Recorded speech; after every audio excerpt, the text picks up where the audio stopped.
Rasa sadar, nggak apa-apa kita bilang aja belak-belakan bahwa sebenarnya mempelajari budaya itu memang tidak secara langsung mendatangkan manfaat bagi kita, utamanya terhadap nilai ekonomi. Oke. Tetapi kan kita harus memperkuat kesadaran itu bahwa ternyata budaya menjadi landasan dan fondasi utama untuk kita menjadi kaya, untuk kita memiliki identitas nih dibandingkan dengan bangsa lain.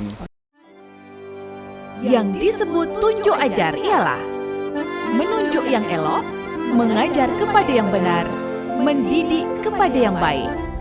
Tunjuk ajar, Pro 4 RRI Tanjung Pinang. Assalamualaikum, jumpa lagi di podcast Tunjuk Ajar Pro 4 Tanjung Pinang. Tentunya masih bersama dengan Aisyah Kuntum Bedelau. Dan tentunya di depan saya sudah ada Bang Prio Joko Purnomo. Halo. Halo Bang Joko. Saya belum lengkap lagi nyebutinnya. Bang Joko ini Widya Basa dari Kantor Bahasa Provinsi Kepulauan Riau. Iya, benar. Wow. Bang Joko sehat kabarnya? Alhamdulillah. Kak Isa gimana, Kak? Tambah bedelau. Tambah bedelau. Oh iya bener. Karena gue karena kalau udah namanya Kuntum Bedelau itu kabarnya apa? Selalu bedelau. Tak mungkin tak bedelau. Tak mungkin tak bedelau. Oke. Dia karena memang dilahirkan untuk memancarkan kebedelauannya. Wow. Apa itu ya? Apa itu? Tak ada lawan memang. Tak ada lawannya. Bang Jok ini kan dari kantor bahasa, Iya. Widya Bahasa. Tentang manuskrip tuh kayaknya udah di luar kepala banget lah ya Bang Jok ya. Masih belajar. Terus ya. belajar. Dan sekarang ini kita akan membahas tentang tentang manuskrip di anak muda tuh ya, pelestarian Oke. ya, pelestarian manuskrip. Karena sebetulnya kalau anak muda disuruh belajar manuskrip, saya nggak yakin 100% akan mau belajar. Benar. Mungkin karena mereka menganggap manuskrip itu sesuatu hal yang kuno. Terus sulit sekali untuk dimengerti. Terus juga karena pembelajaran di zaman sekarang itu tuh nggak ada yang menuju ke sana gitu. Iya benar. Betul tak Bang Sama Jok? satu lagi Apa? sebenarnya. Apa? Manfaatnya apa? Oke. Mempelajari manuskrip di era yang serba modern ini. Tapi di zaman sekarang tuh kayak gitu nggak sih? Kalau budak-budak tuh ya nak belajar, pasti dia akan tengok dulu apa sih ini manfaatnya untuk aku. Benar. Kayak dia main TikTok ataupun main medsos. Manfaatnya untuk aku ya mengisi kegabutan, Iya. mengisi waktu luang. Benar. Sambil ketok-tawa, nangis-nangis, mengisi kegalauan. Iya. Tapi kalau Carinya manuskrip, hiburan carinya gitu. hiburan, betul. Tapi kalau manuskrip apa? Kayaknya ini tantangan berat deh Bang Jok. Benar. Gimana caranya biar anak muda itu suka sama manuskrip, betul ya? Ya, ini memang kondisi yang sekarang memang dihadapi oleh kita bersama gitu ya, bahwa sebenarnya manuskrip ini kan bagian dari salah satu pemajuan kebudayaan.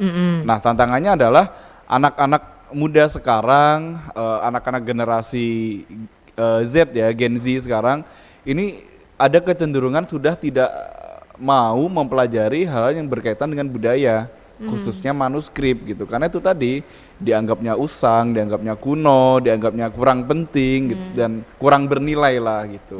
Nah, ini tantangannya. Padahal ini bertentangan nih dengan undang-undang pemerintah gitu, bahwa ternyata pemerintah sudah mengatur manuskrip dan pemajuan kebudayaan ini dalam undang-undang yang memang secara legal gitu, bahwa manuskrip menjadi salah satu haluan pembangunan nasional. Haluan pembangunan nasional. Iya. Oke. Jadi kan ini di sini tegas nih pemerintah bahwa ternyata manuskrip ini salah satu acuan atau sumber untuk pembangunan sebuah negara maju. Gitu. Nah, tetapi bagaimana kalau anak-anak muda masa sekarang saja sudah banyak yang kehilangan minat untuk mempelajari budaya khususnya manuskrip. Gitu Oke. kan sebenarnya Benar. kondisi yang terjadi gitu Betul. kan. Anggaplah saya anak muda nih, yang memang masih muda sih. Oke, saya ingin belajar manuskrip. Apa sih yang saya dapetin ketika saya belajar manuskrip, Bang Jok? Nah, ini saya selalu mendapat pertanyaan kayak gini sebenarnya. Jadi manfaatnya apa sih gitu? Sebenarnya nggak ada manfaatnya. Gak ada Bener loh manfaatnya? Kak, nggak ada manfaatnya. Nggak ada manfaatnya terkhusus untuk nilai ekonomi. Nggak ada manfaatnya sama sekali. Oke. Tetapi dia berperan penting nih Kak, sebagai apa? Sebagai pemertebal dan juga pemertegas jati diri dan identitas bangsa. Oke. Gitu. Saya Jadi, yakin dan percaya sesuatu hal yang kita pelajari itu tentu ada manfaatnya. Ada manfaatnya, benar. Ada gunanya. Mungkin di satu sisi dari segi ekonomi itu dia tidak bermanfaat. Jadi tidak secara langsung. Secara tidak langsung, betul. Tapi nanti the next kita nggak pernah tahu kalau ternyata berapa tahun kemudian aku kayaknya pernah belajar ini nih. Nah, gitu. Pernah tapi jadi sesuatu itu nggak ada ruginya untuk mempelajari itu gitu maksudnya. Nggak ada ruginya karena dia memang mendatangkan informasi baru gitu. Tetapi kan untuk keberlangsungan hidup itu tidak terlalu berpengaruh sebenarnya. Tapi susah gitu. Bang Jok. Aku sebagai generasi muda kalau ngelihatnya manuskrip susah sekali dipelajari. Susah, gitu kan? Iya, tuh gimana Bang Jok? Ini agak berat juga ya pertanyaannya gitu. Karena aku memposisikan sebagai anak muda, karena kita melihat bahwa pelestarian manuskrip itu kan harus cinta dulu nih, harus suka dulu. Kalau kamu nggak suka, cuman kau nak belajar tentang manuskrip itu. Sementara kayak apa sih yang membuat aku tertarik dengan manuskrip? Iya, kalau ternyata cuman gitu-gitu aja, gitu. Makanya itu sebenarnya yang ingin saya selalu gaungkan gitu kepada masyarakat juga, bukan cuma anak muda tapi pada masyarakat pada umumnya, bahwa yang pertama harus kita lakukan itu adalah menumbuhkan rasa sadar itu. Rasa sadar, nggak apa-apa kita bilang aja belak-belakan bahwa sebenarnya mempelajari budaya itu memang tidak secara langsung mendatangkan manfaat bagi kita, utamanya terhadap nilai ekonomi. Tetapi kan kita harus memperkuat kesadaran itu bahwa ternyata budaya menjadi landasan dan pondasi utama untuk kita menjadi kaya, untuk kita memiliki identitas nih dibandingkan dengan bangsa lain. Gitu. Kalau diumpamakan orang pacaran, ya diumpamakan orang pacaran, gak apa-apa kamu cintai aku secara terpaksa aja dulu, nanti lama-lama kamu akan terbiasa. Gitu gak sih? Benar. Gak apa-apa, pengalaman pribadi ya. Kita jalanin aja dulu, ya. Gak apa-apa kamu nikmatin aja dulu manuskrip yang sekarang ini. Nanti mungkin lama-lama kamu akan jatuh cinta dengan manuskrip gitu. Benar. Oke. Terus setelah itu? Kemudian ini, jadi kebetulan di kantor bahasa nih Kak, kami mendapatkan arahan dari Badan Pengembangan dan Pembinaan Bahasa. Kami kan di bawah Kementerian Pendidikan dan Kebudayaan. Nah, kami mendapatkan amanah untuk melaksanakan revitalisasi bahasa daerah. Sebenarnya revitalisasi bahasa daerah ini salah satu komponen yang harus kita bangun adalah menguatkan dan juga menyelenggarakan kembali pembelajaran aksara daerah. Nah, kalau di Kepulauan Riau kan berarti aksara Arab Melayu tuh. Betul. Karena manuskrip di Kepulauan Riau itu semuanya bertuliskan aksara Arab Melayu. Nah, kemudian ketika saya menghadapi tantangan yang berikutnya adalah ternyata di sekolah-sekolah hampir tidak diajarkan lagi aksara Arab Melayu ini. Kenapa demikian? Karena itu tadi Kak, karena sekarang kurikulum sekarang ini mengatur bahwa muatan lokal sekolah ini disesuaikan dengan kebutuhan sekolah. Makanya banyak sekolah yang memilih muatan lokalnya itu berupa bahasa asing, pembelajaran komputer gitu. Karena mungkin itu yang dibutuhkan gitu. Itu yang secara langsung akan mendatangkan nilai ekonomi ke depan bagi si anak gitu kan. Makanya pembelajaran budaya dan aksara daerah itu sekarang hampir tidak ada lagi. Tetapi di Kepri masih ada beberapa sekolah, utamanya di Batam ada beberapa sekolah, di Lingga juga. Masih ada ya? Masih ada. Karena di zaman saya dulu masih ada tuh belajar penulisan Arab Melayu, pembacaan Arab Melayu, masih banyak tuh Bang Jok. Tapi kalau zaman sekarang rasanya memang udah sedikit ya. Udah sedikit gitu. Nah, kemudian kami melaksanakan program revitalisasi bahasa daerah ini, kami menyasarnya para guru SD dan SMP.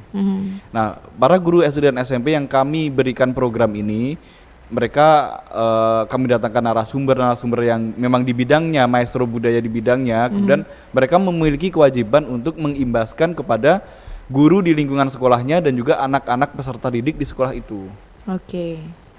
Itu. Nah, hal pertama yang saya bangun adalah itu tadi, menumbuhkan kesadaran.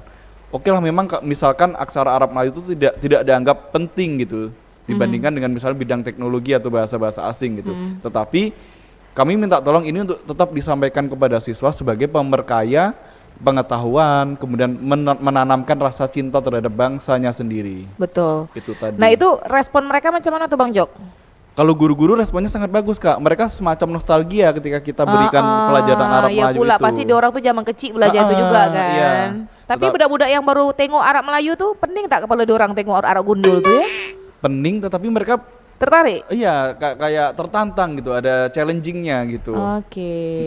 Jadi mereka merasa tertantang untuk dapat membaca Arab Melayu. Setelah itu? Setelah itu nanti para siswa ini akan diajarkan oleh guru-guru itu beberapa macam materi kebudayaan, salah satunya adalah aksara Arab Melayu itu tadi. kami menekankan juga kepada para guru bahwa pembelajaran ini harus dilakukan dengan cara yang menyenangkan.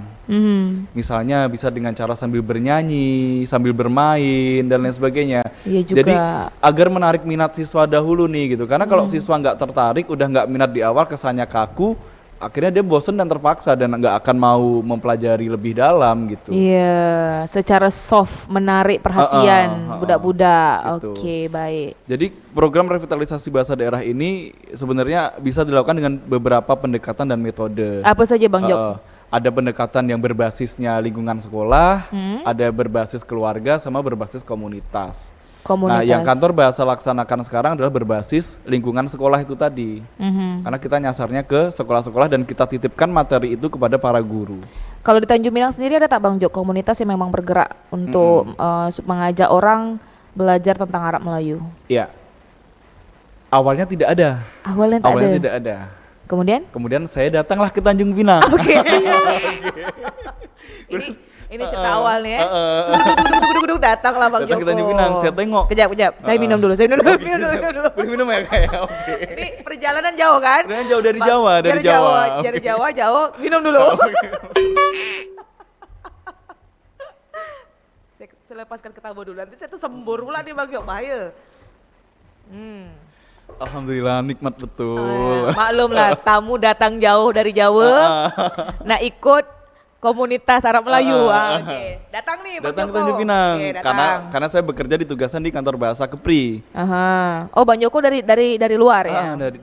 Saya dari Jawa Timur. Oke, baik. Lepas tuh? Ketika waktu saya datang ke sini, saya memang pengen punya banyak kenalan, punya banyak teman. Makanya dari situ saya coba mencari komunitas, baik komunitas sastra maupun komunitas manuskrip.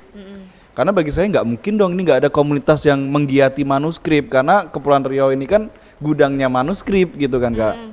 Karena kalau saya lihat di Jogja, saya dulu 5 tahun di Jogja, di sana bermunculan banyak komunitas yang memang menggiati manuskrip itu gitu. Ternyata di sini saya cari-cari tak ada.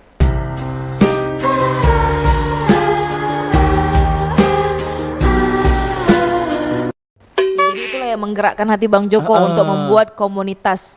Akhirnya saya coba merintis komunitas, kemudian akhirnya kami beri nama komunitas Kalam Melayu. Kalam Melayu, Iya. apa maknanya tuh Bang? Kalam Melayu ini berasal dari kedua kata, yaitu kalam dan Melayu. Oke. Kalam ini kan artinya kata-kata, kemudian bisa juga diartikan sebagai tulisan, sebagai buku, begitu. Dia simbol literasi lah kalam ini. Kemudian Melayu ini kan menyimbolkan daerah Melayu yang sekarang saya tuju gitu. Jadi Kalam Melayu ini saya harapkan menjadi sebuah simbol literasi bagi masyarakat Melayu. Udah berapa lama Bang komunitas ini berdiri? Kami sudah berdiri 2 tahunan terakhir ini. 2 tahun. Ada banyak tak kegiatan yang sudah Abang buat untuk menarik minat generasi muda supaya diorang nih enggak belajar Oke, cukup Arab Melayu? banyak. Pertama, saya nggak punya teman kan, karena saya dari Jawa sendiri nih ke sini. Betul, saya pun belum berkenalan juga dengan Bang kita Joko. belum kenal juga. Betul. Gitu. Oke. Bang Joko. Aisyah. Anggaplah 2 tahunan lalu kita jumpa ya. Jadi itu perkenalan 2 tahun yang lalu. Guys. Oke, akhirnya kemudian saya mengajak salah satu kawan saya namanya Firman, dia kebetulan duta bahasa yang dan sering terlibat di acara kantor bahasa. Akhirnya kami coba membuat gerakan ini, menggiati manuskrip. Awalnya kami ragu, emang ada yang mau join, yang mau bergabung, emang pesertanya siapa saja dan dari mana gitu. Itu tantangan yang pertama kami hadapi itu. Betul. Kemudian cuma bermodalkan media sosial, kami buat poster, selebaran kami bagikan ke media sosial, antar teman, kami minta tolong untuk disebarkan. Terkumpullah pertama kali 30 anak yang mau belajar membaca tulis aksara Arab Melayu. Wow. Jadi itu di luar dari ekspektasi tak sih Bang Di luar Jok? dari ekspektasi. Nah kemudian kami berlanjut terus tuh Kak kegiatan. Kami berlanjut terus, mulai dari tadi membaca tulis aksara Arab Melayu, kemudian kami kembangkan ke aktivitas jalan-jalan sejarah dan budaya. Kemudian juga kami membuat beberapa aktivitas seperti menghatamkan manuskrip dan lain sebagainya. Nah dari situ akhirnya berkembang dan bertambah terus anggota kami. Sekarang sudah terkumpul lebih dari 80 anggota Kalam Melayu. Wow. Jadi itu sebetulnya membantahkan tudingan, Iya. membantahkan tudingan bahwa generasi muda ini tak nak belajar Arab Melayu. Iya benar. Artinya di orang nih semangat nih untuk belajar Arab Melayu nih 80 orang nih. Kemudian dari gerakan saya ini akhirnya membuktikan itu tadi Kak, bahwa ternyata anak muda itu tidak kehilangan minat, tetapi mereka tidak punya wadah. Maka dari itulah Kalam Melayu hadir dan akhirnya orang-orang yang memang beneran punya minat tuh akhirnya bergabung dengan kami gitu. Nah, tetapi kan komunitas yang saya bentuk ini tidak berafiliasi sama sekali dengan instansi manapun, termasuk instansi saya sendiri gitu. Jadi kami memang murni bergerak atas kemandirian, atas kesukarelaan, dan dengan demikian kami berharap nantinya komunitas ini memang akan dikenang baik oleh masyarakat dan bisa menularkan manfaat yang baik kepada masyarakat. Oke. Apa treatment yang Bang Joko buat nih kepada member-member di Kalam Melayu nih? Kan berarti menarik seseorang untuk masuk ke komunitas. Bang Joko pasti membuat sesuatu hal yang tidak membosankan, karena sudah tahulah manuskrip itu kan memang sesuatu hal yang zaman dahulu punya gitu. Nah, macam mana Bang Joko mengemasnya itu sehingga terkesan menarik oleh anggota komunitas? Yang pertama adalah untuk keanggotaan kami bersifatnya terbuka dan sukarela. Kami tidak membatasi berapa usianya, apa latar belakangnya, apakah anak SDK, SMA atau kuliah atau udah kerja, udah apa. Kami tidak membatasi itu. Dan pada akhirnya beraneka ragam dari semua kalangan usia itu masuk ke komunitas kami. Dan mungkin itu yang menjadi unik juga gitu, bahwa ternyata dengan adanya keberagaman usia dan latar belakang itu tadi, komunikasi kita tuh jadi lebih seru gitu. Mungkin yang mama-mama ikut biasanya kalau di rumah kan ngurus anak, ngurus rumah, ketika gabung dengan anak-anak muda akhirnya dia happy kembali gitu. Gitu. Kemudian saya melihat karena mereka ini antusiasnya bagus, kemudian pola komunikasi yang terbentuk juga menyenangkan karena dari beragam usia tadi, akhirnya saya coba kemas apa aja ya kira-kira yang program-program yang unik gitu. Makanya tadi tercetuslah jalan-jalan sejarah sambil mempelajari manuskrip atau aksara Arab Melayu gitu. Nah di jalan-jalan itu bisa dikatakan program yang sangat laris dan minatnya tinggi sih Kak. Jalan-jalan itu maksudnya kemana saja Bang Jok? Misalnya kemarin kami susur Sungai Carang. Sungai Carang ini kan kalau di manuskrip disebut sebagai salah satu titik pusat dari kerajaan Melayu Riau Lingga ketika sebelum pindah ke Daik. Dia kan pertama kali di Hulu Riau tuh di Sungai Carang. Nah kita coba selisik tuh di situ ada apa aja. Ternyata ada bekas istana, ada beberapa makam pembesar kerajaan dulu begitu. Nah kami susuri dari sungai itu kemudian ke titik ini berhenti dan mereka tertarik gitu. Dan sambil membuka juga manuskrip yang kira-kira ini menyusuri Sungai Carang di dalam manuskrip ini ada cerita tentang Sungai Carang macam tuh. Manuskrip itu dijelaskan dengan ahli tentunya. Nah waktu di Sungai Carang itu kami mengundang narasumber yang memang ahli sejarah yaitu Dr. Anastasia Swastiwi dan juga Bapak Dedi Arman. Beliau kan memang sejarawan yang juga bersumber dari manuskrip nih data-datanya gitu. Makanya beliaulah menjadi informan waktu itu dan menjadi penyemangat bagi anak-anak juga gitu. Kapan lagi sih ketemu pakar sejarah gitu kan. Betul. Oke, berarti memang Kalam Melayu nih fokus lah dan juga mengambil sumbernya itu pun bukan sembarang-sembarang juga, berarti orang-orang yang penting. Oke, dan kemudian bagaimana cara Bang Joko tuh mengajarkan mereka? Anggaplah ketika pertama kali Bang Joko membuat acara itu, apakah mereka semua itu sudah pernah mengenal Arab Melayu sebelumnya atau memang mereka nih tak tahu sama sekali tentang huruf Arab Melayu? Kebanyakan memang sudah ada dasar mengenal Arab Melayu gitu. Setidaknya kalau tidak mengenal aksara Arab Melayu secara khusus, mereka sudah mengenal aksara hijaiyah atau aksara Arab. Nah dari modal itulah akhirnya kita coba ajarkan kepada mereka. Nah jadi pembelajaran kita ini tidak hanya fokus ke teori, tetapi kami ini lebih mengedepankan praktik gitu Kak. Jadi kita coba langsung praktik membaca manuskrip aslinya seperti apa gitu. Jadi dari situ akhirnya karena kebiasaan praktik membaca itu pada akhirnya anggota juga lebih terasah lagi kemampuan dalam membaca manuskripnya gitu. Kalau dibukakan manuskrip, sulit tak dia orang tuh langsung membaca? Sulit kalau tulisan tangan asli, tetapi kalau dia ketik sudah dalam bentuk salinan ketikan dia lancar. Ada apa pembedanya tuh Bang dengan dia ditulis langsung tuh kenapa lebih sulit membacanya ketika dengan dicetak tuh? Tentu karena bentuk huruf dan gaya tulisan orang kan beda-beda gitu. Semacam kita membaca surat dengan aksara alfabet lah, itu kan juga beda. Betul. Kita membaca ketikan akan lebih mudah dibandingkan kita membaca tulisan tangan orang lain gitu. Misalkan teks proklamasi juga kita akan lebih mudah membaca teks ketikan dibanding tulisannya Soekarno secara langsung. Iya betul, karena tulisan lama ya, tulisan jadi zaman dulu. gaya tulisan orang-orang kan beda-beda dan tingkat kepemahaman kita terhadap gaya tulis itu juga berbeda-beda. Itu yang menjadi kesulitan kalau membaca secara langsung manuskrip bertuliskan tangan. Oke. Sebetulnya PR besar juga untuk Kala Melayu. Benar. Komunitas di Tanjung Pinang, walaupun semangat anak-anak dari Bang Joko dan juga kawan-kawan tuh ada, tapi memang untuk membumikan manuskrip. Kalau kita tahu kan zaman dahulu itu manuskrip begitu benderanya tuh naik, berkibar. Nah, sementara di zaman sekarang nih nak memperkenalkan lagi, balik lagi kawal tuh Bang, betul-betul agak sulit nampaknya. Dan tantangannya apa sebenarnya? Untuk membaca teks-teks yang berbahasa Indonesia modern saja itu susah kan. Maksudnya nggak banyak anak-anak yang sekarang mau membaca komik atau membaca novel, membaca cerpen. Minat bacanya itu udah bisa dikatakan menurun sekarang, apalagi membaca yang aksaranya itu tidak semua orang paham gitu. Itu memang tantangan, tetapi itu lagi kami selalu menemukan anak-anak baru yang punya minat serius untuk mempelajari manuskrip. Oke. Dan ada tak kira-kira program-program dari Bang Joko tuh masuk ke sekolah-sekolah, macam tuh memperkenalkan Arab Melayu kepada anak-anak, ada tak? Iya, sejauh ini programnya belum ada, tetapi kami beberapa kali diundang ke sekolah-sekolah untuk mengajarkan aksara Arab Melayu secara ringkas. Oke. Misalnya kemarin kami baru saja mengajarkan ke SD swasta Bintan.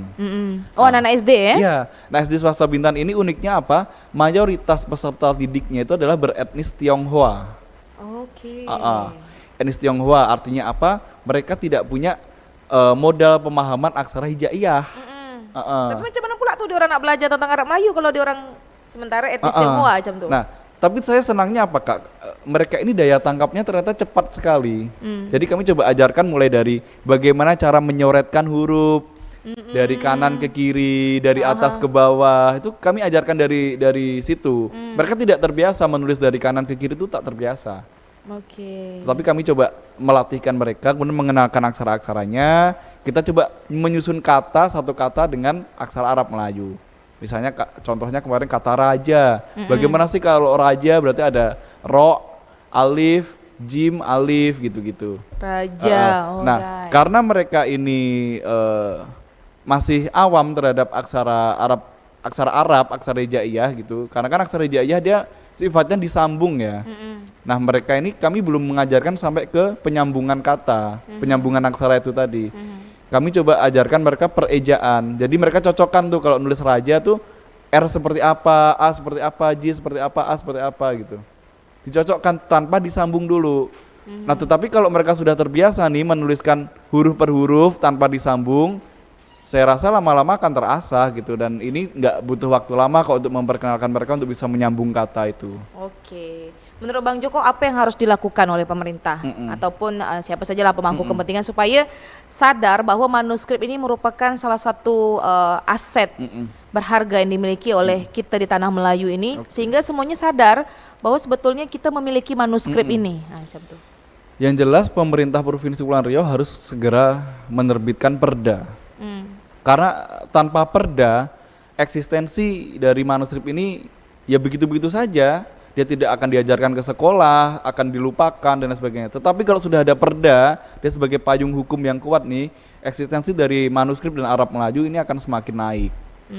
Gitu. Tetapi ternyata sebenarnya kan kemungkinan besar pemerintah ini kan berkala ya. Mungkin sekarang fokusnya ke pembangunan yang bersifat fisik, pembangunan yang bersifat sebagai infrastruktur kehidupan masyarakat gitu. Jadi urgensi terhadap ini mungkin dirasa belum ada, makanya perda terhadap kelestarian aksara Arab Melayu di Provinsi Kepri ini belum ada sampai sekarang. Oke, mudah-mudahan tuh ada segera. Mudah-mudahan segera. Apalagi nengok dari semangat Bang Joko dan kawan-kawan nih boleh tahan dari komunitas Kala Melayu. Baiklah, semoga Kala Melayu ini terus berkibar, terus memancarkan semangat pastinya untuk generasi-generasi muda Tanjung Minang supaya pewarisan aksara Arab Melayu ini dapat terus dikenal. Amin. Bang Joko terima kasih sudah bersama dengan Aisyah di Tunjuk Ajar. Baik, kita jumpa lagi di podcast Tunjuk Ajar Pro 4 RRI Tanjung Minang. Sampai jumpa lagi. Assalamualaikum warahmatullahi wabarakatuh. Waalaikumsalam. Tunjuk Ajar Pro 4 RRI Tanjung Pinang.